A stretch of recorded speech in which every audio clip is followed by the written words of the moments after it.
Bismillahirrahmanirrahim. Assalamualaikum warahmatullahi wabarakatuh. Saya Mutmainah, NPM 2018 01 5011. Di sini saya akan menjelaskan mengenai materi yang saya dapatkan terkait dengan klien yang menderita asam lambung.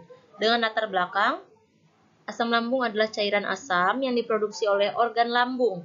Asam lambung memiliki fungsi yang sangat vital, yakni membantu mencerna makanan yang masuk ke dalam sistem pencernaan, terutama makanan yang mengandung protein, di mana asam amino hanya dapat dipecah menggunakan asam lambung.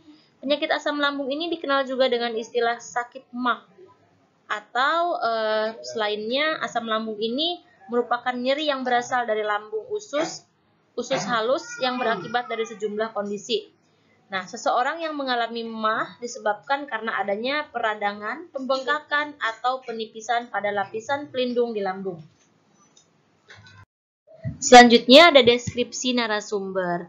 Klien ini berinisial ID, remaja laki-laki, lalu klien ini berusia 16 tahun dan dia masih duduk di bangku sekolah kelas 2 SMA di salah satu sekolahan yang ada di Jakarta. ID ini memiliki postur tubuh yang gemuk dan sering sekali merasa lelah. Selanjutnya ada deskripsi klien. Hasil observasi yang saya lakukan pada anak tersebut yang berinisial ID berusia 16 tahun. Pertama, saya sudah lama mengenal keluarganya. Anak ini kelas 2 SMA, diketahui ID ini adalah orang yang sangat pandai membaca Al-Quran dengan suara yang sangat bagus. ID sering mengalami kesakitan di dalam kelasnya, tapi hal tersebut ia sembunyikan dari orang tua dan gurunya. Namun di sisi lain, ID ini juga sering pulang terlambat karena dia sering nongkrong bersama teman-temannya di sekolah. ID adalah orang tua ID bekerja sebagai manajer di perusahaan yang ada di Jakarta. Mereka sibuk dengan urusannya sehingga tidak memonitoring kegiatan ID sehari-hari. ID selalu sarapan di luar rumah karena orang tua ID sibuk harus bekerja setiap paginya. ID anak yang rajin dan sering membaca buku. ID sering dibelikan oleh ibunya makanan siap saji karena memang orang tuanya sibuk dan tidak ada waktu untuk memasak. Selanjutnya, permasalahan yang sering muncul ini, dari deskripsi di atas masalah yang sering muncul ini, ID sering merasa sakit di dalam kelas dan sepulang sekolah. ID kerap meminta izin untuk keluar kelas dan sering sekali ke toilet sendirian. Saat memasuki kelas kembali, ID terlihat lebih pucat. Selanjutnya ada analisis kebutuhan klien. Berdasarkan deskripsi di atas, mencoba melakukan penilaian dan pengambilan kesimpulan berdasarkan data yang telah diperoleh oleh guru bimbingan konseling. Anak ini membutuhkan layanan konseling individu. Di samping itu, anak ini juga membutuhkan perhatian khusus dari guru dan kerjasama dengan orang tuanya agar membantu mengobati rasa sakit atau penyakit yang diderita oleh ID. Dan orang tua ID lebih harus memahami kebiasaan apa sih yang sering dilakukan oleh ID.